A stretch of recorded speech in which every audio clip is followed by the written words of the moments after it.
Welcome to my channel Conscious Growing. I'm Matthias. And if you not already know, this whole channel is all about the way to deal with chronic symptoms, anxiety, and so on.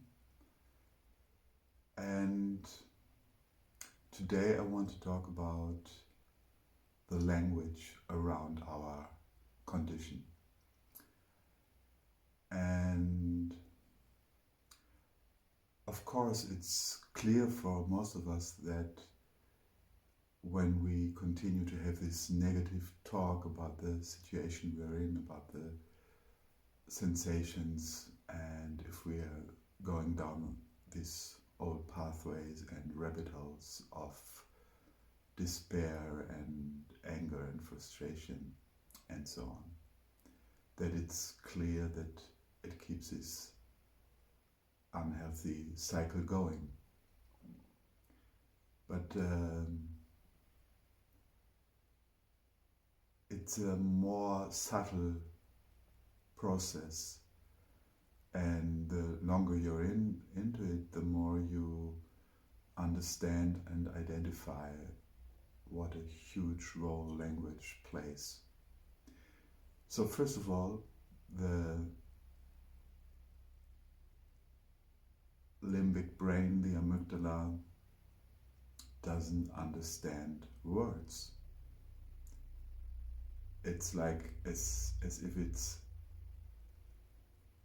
talking, if you're talking to a person who doesn't speak the same language. And so then you might say, okay, if words doesn't have any meaning to the amygdala, the words and language doesn't matter. And that's not true. Because on one hand, we can't talk ourselves out of this condition.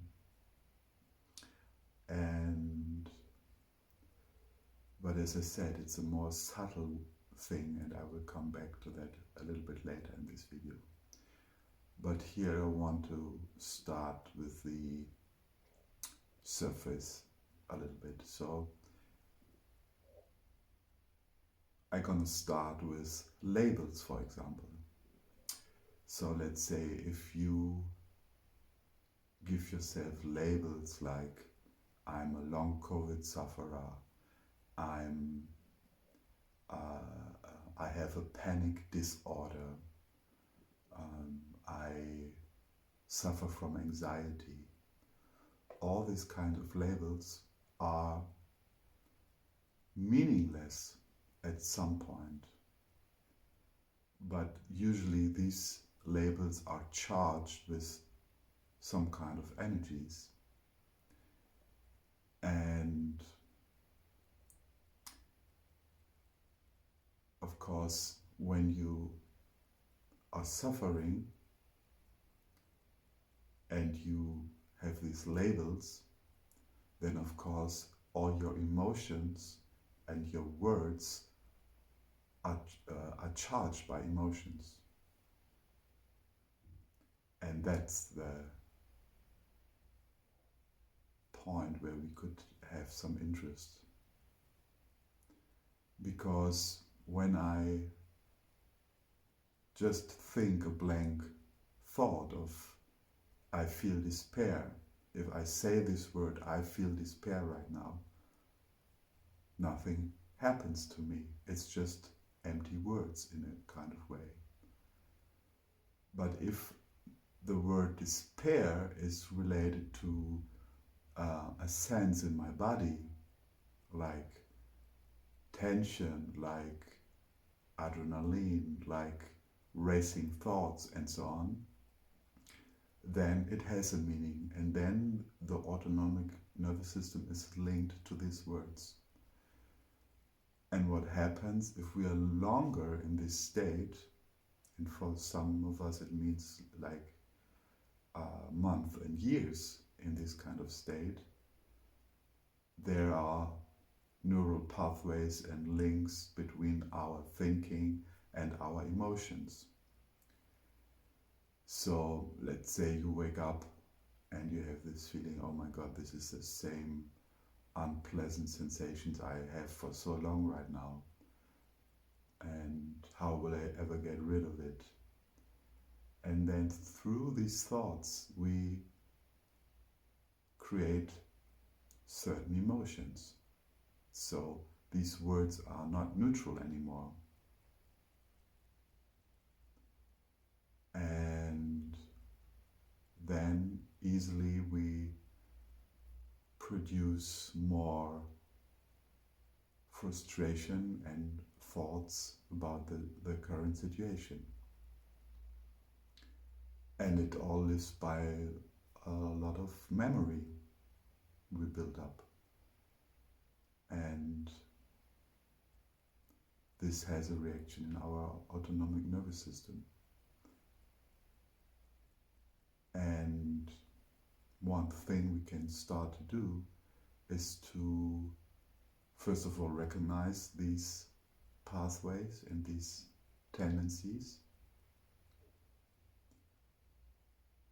and then have a new way of reacting on these thoughts and feelings.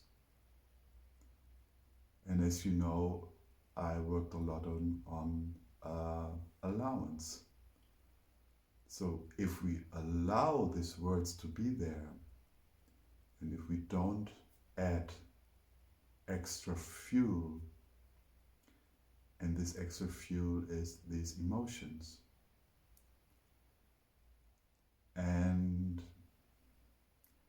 it doesn't mean that we cut off our emotions, not at all. Part of this process is learning to feel the emotions when they come up. So again, it's like when we fuel the nervous system with our responses. So there's a link between words in certain states and certain emotions.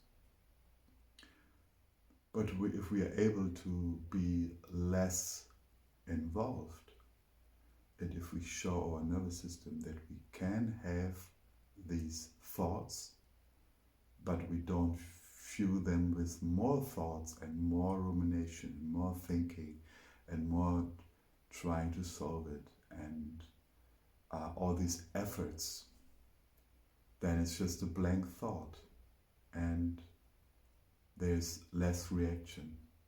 And if there's an emotional reaction, like you feel the anxiety, yeah, okay, I purely feel the anxiety, but I don't add more words and more emotions. I'm just feeling them. I don't add any more emotions, not more than necessary.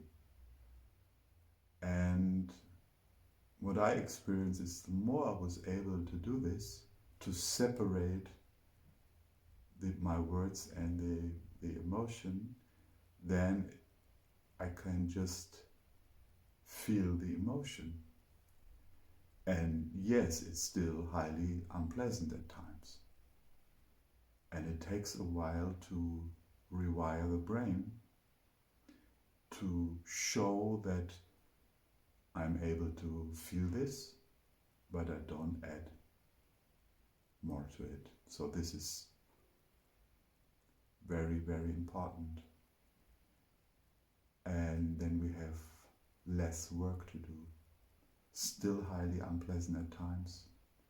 Sometimes the limbic brain is just going kind of mad, but we have to show that we are the driver, the bus driver, so to speak, that we let the child go wild, but we don't add any thoughts or extra emotions. We just allow them to be there, thoughts and emotions. Oh my God, I'm almost sneezing, first time in the video. It will happen, probably. Okay, let's see. And yeah, this is a very important part. So my suggestion is to learn to be with the raw momentary sensation and the momentary thoughts, but not adding more unnecessary thoughts.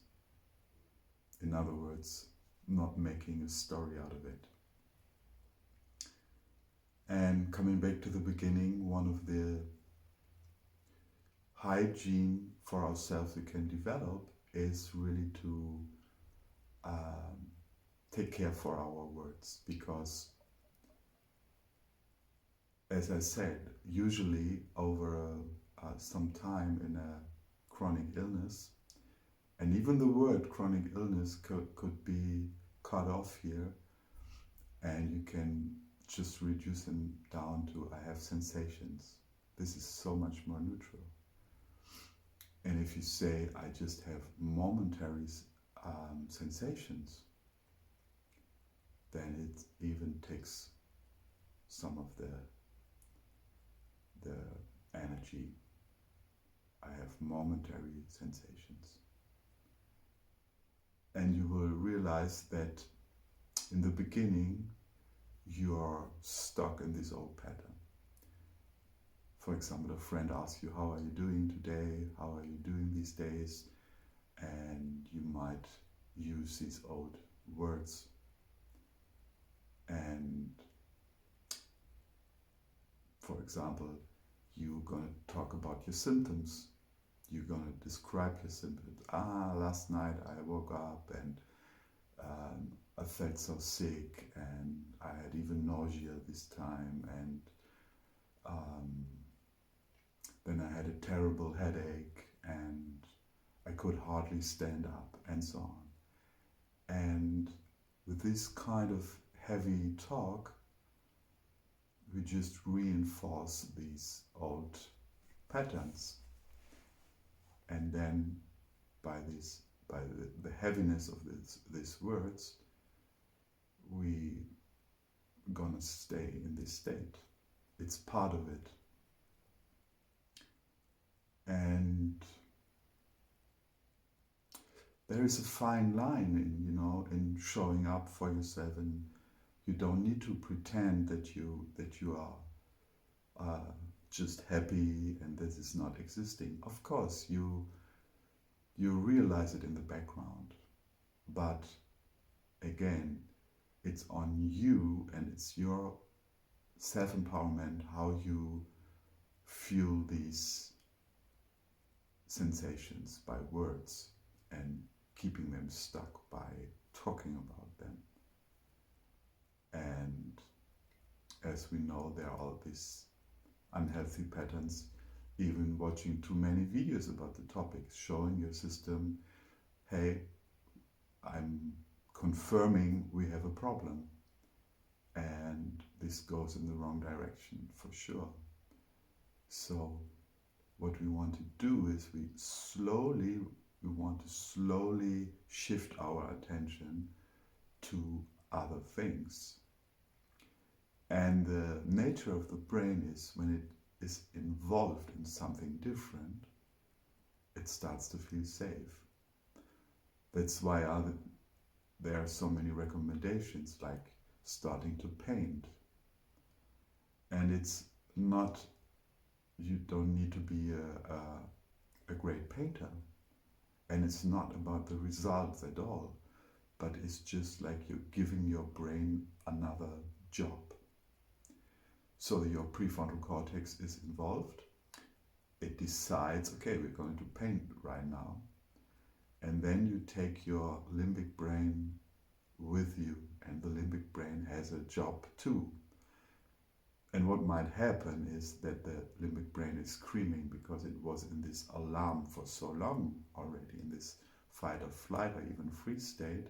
So what you're going to do, you take your limbic brain by the hand and say, okay, again and again, we want to retrain our pathways, and we are able to focus on painting or cooking or talking to someone or even watching a show on TV. So it might be like you watching a show, but your pattern is to check in all the time, and there is this part of us that is judging every sensation and unpleasant, and so you're more within yourself, more checking in, more judging than watching the movie. So even here, you can use the opportunity to retrain your brain and shift your focus to watching the movie again and again. And in the beginning, of course, there's some kind of effort, and limbic brain and its pattern might even react stronger in the beginning because now you are changing something, and the limbic brain is kind of checking you out. Well, what is she or he doing now? So it needs repetition. And shifting the attention to something else can be used in everyday situations. So if you have the idea in the background, I'm gonna lead the ship, then this is already something, and you will benefit from doing this all over again. And it will feel like a battle at times. And always see that the limbic brain can produce weird sensations, weird emotions. It will go on for a while. There's no other way. But you're one step ahead when you realize that you are the driver in the bus, to stay in this example. And you always come back to this. And the limbic brain produces thoughts. Okay, the more neutral you can be and let them be there, the better it is. And now I want to come to another level of using words for recovery. And this is the right inner voice. And so you might ask, what is the right inner voice? And this is very simple explained, because let's say you're fearful, and when you're going through this progress, you realize that when you have these difficult days and these difficult moments, you are in despair. And then usually this voice of despair is more in the foreground. And on some days you have the feeling, my God, this chatter never ends. And it just suggests all the worst case scenarios, and you just want to get rid of it, and you want to put it aside, but it continues to chatter, and sometimes you get involved, sometimes you want to escape, then you start to distract and all these kind of things. But then there's also another opportunity, and this other opportunity is part of the progress. So what I want to say, this voice of doubt, this voice of fear, if you're speaking from there, this will never convince you. Yeah, like you are this little scared child lying under your blanket. Symptoms are there. This voice is so loud. And if this voice is saying, I'm going to be okay, I'm going to be all right, this voice will never convince you, because this is the voice of fear, the voice of doubt. The subconscious mind that is actually scared of everything in the worst cases. So what is this right inner voice then? the right inner voice is the voice that speaks from experience, from new experience. So to give an example, let's say you had symptoms the other day, but despite symptoms, you were able to go to the groceries. You were able to, let's start there, you were able to get up. You took a shower. You had a little breakfast. You managed to do it on your own. You still had the symptoms, but you took your symptoms with you and you went to the groceries. And you felt some anxiety and some panic there, but you did it. And so then maybe you had an appointment later on and you still felt awful, but you went to the appointment. And as someone who is dealing with symptoms for a while, you might not see that this was a success, because you might look at it and say, I had an awful day. I did all these kind of things, but it was so awful. My symptoms were under the roof and so on. But if you see the whole thing from a new perspective and you are saying, despite the sensations, despite the feelings, I was able to do this. And by this you're showing yourself that it's possible, even if you feel awful. And like this you build a foundation for your right inner voice. Because now there is a memory. The memory is I was able to do it.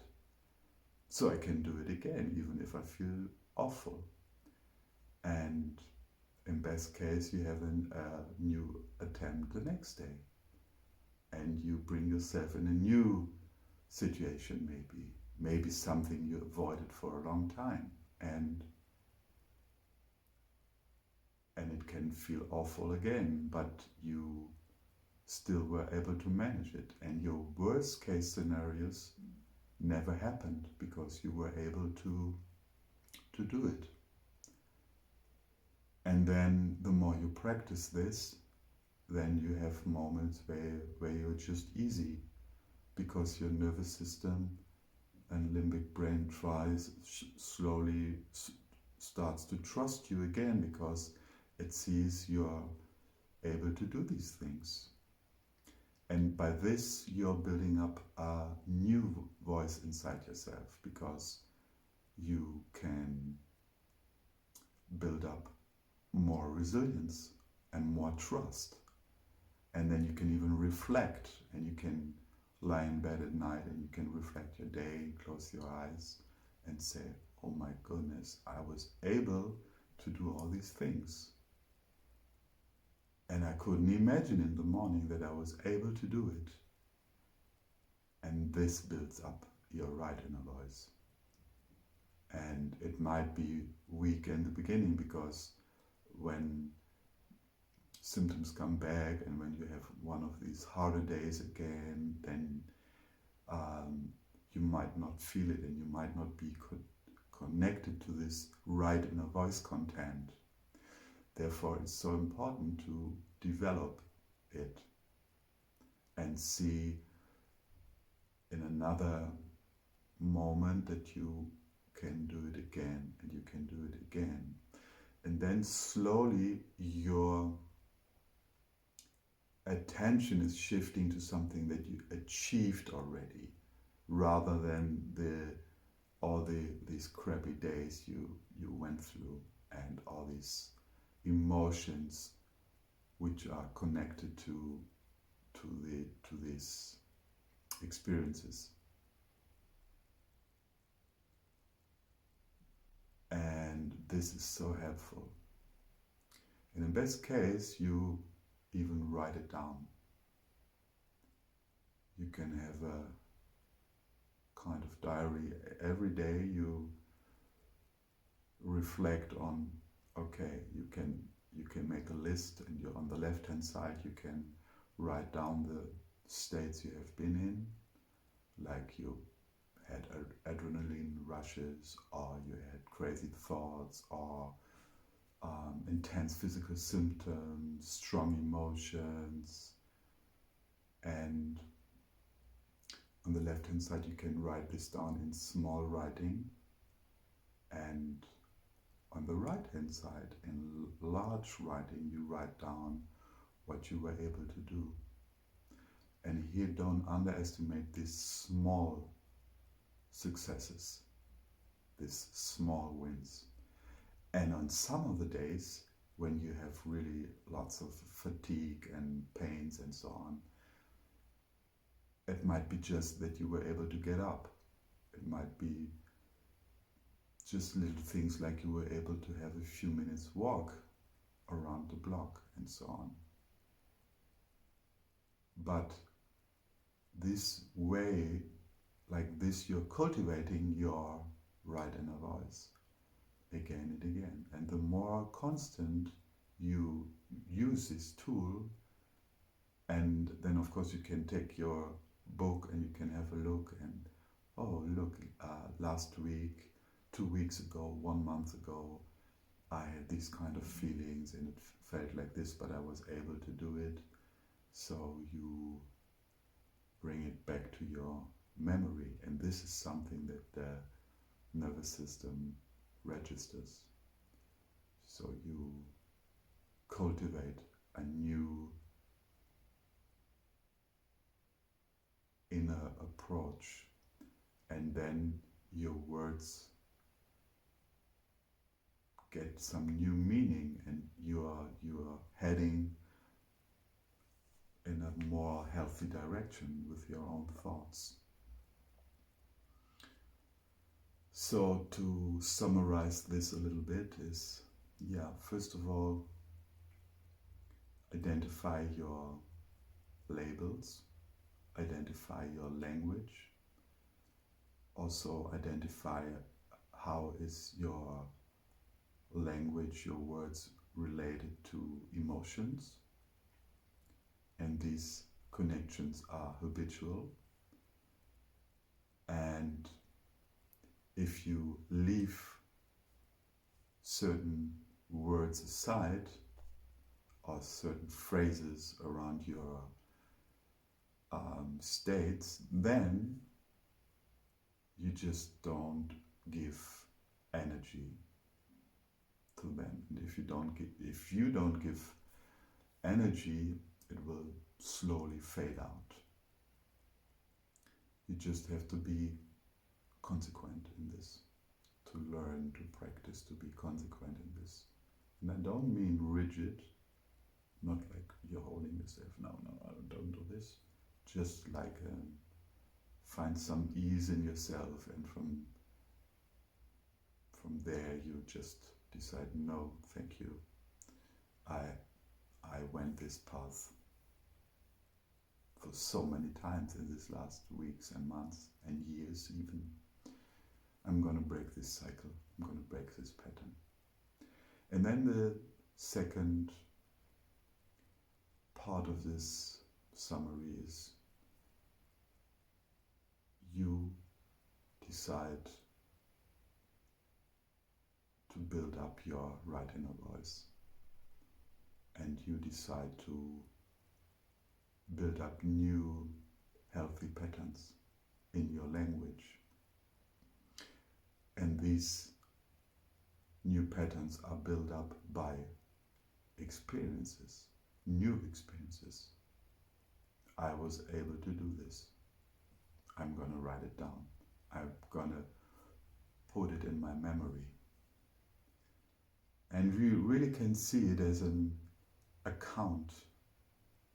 And so this is a way of brain retraining. So whenever you experience using your right inner voice and you shift to what you already achieved, and you practice to do things, this account will get more potent. And of course, there are still some of the days and some of the moments where these um, other patterns will come up, and you might you, you might get stuck there, here and there, but it's not important. It's not don't see it as a setback. Even this word setback, you can just throw out of your language, because there is no setback. It's just the label we give. You could just exchange it with, I have some days where I have to develop this right inner voice, and I have to train myself that I'm not a broken person. I have to train myself that on the difficult days I'm responsible to use these new tools and to react less and to bring to awareness what I was able to do. And every healthy new pattern you develop, every healthy new reaction you develop in your own self will be on your account. And it's not wasted. And even if it feels that it's gone on some days, it isn't. It's always there. Your progress is saved in your subconscious. And the more you practice this, the stronger you get. And the stronger you get, the more the symptoms can fade down and can leave you at a certain point. Because this right inner voice is stronger than anything else. And it's a bumpy road, as we all know. And there are moments we don't feel it. But even in the worst days, if you have some memory of the past, you can remember yourself. Even on these bad days, you can remember, look, I was able to do it yesterday and the day before and 2 weeks ago and 3 weeks ago. And then you can close your eyes and just go in this memory of all the things you have done in the past. And your subconscious might scream at you, might say, no, no, no, it's true. Look how we feel now, how awful it is. But your direction is stronger, and you say, no. You can chatter as long as you want. I don't fight you, but I'm aware of all the successes I had in the past. And that has more value. And that's it.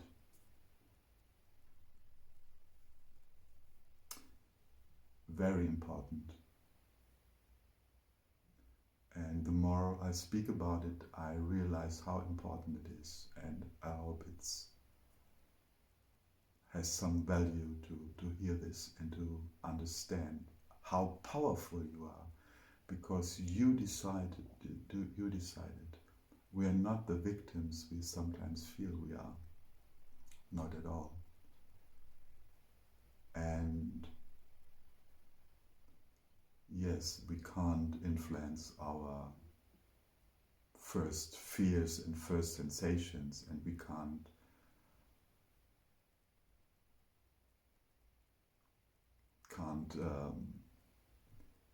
push the sensations away by just by willpower. This doesn't work. It's not in sometimes. Sometimes it can work immediately, but in many cases it's not an immediate result, and that is what frustrates us. But you can see that you just build up new healthy patterns, the way you respond and the way you feed yourself. And with time you will see the benefit. And even in between you will see the benefit. And then you have some harder days again. But your progress is not wasted. Your progress is always there, always. And this is a very important message. Alright, so I'm gonna end this video, long video today. And yeah, as always, if this has any value for you, please subscribe this channel. You will get more content like this in the future, and like and subscribe is my wish, and just spread it to friends and people who might need to hear this today. And as I also mentioned, I'm also offer coaching and a one-to-one, and part of it is that the first talk is for free. It will be around half an hour or so.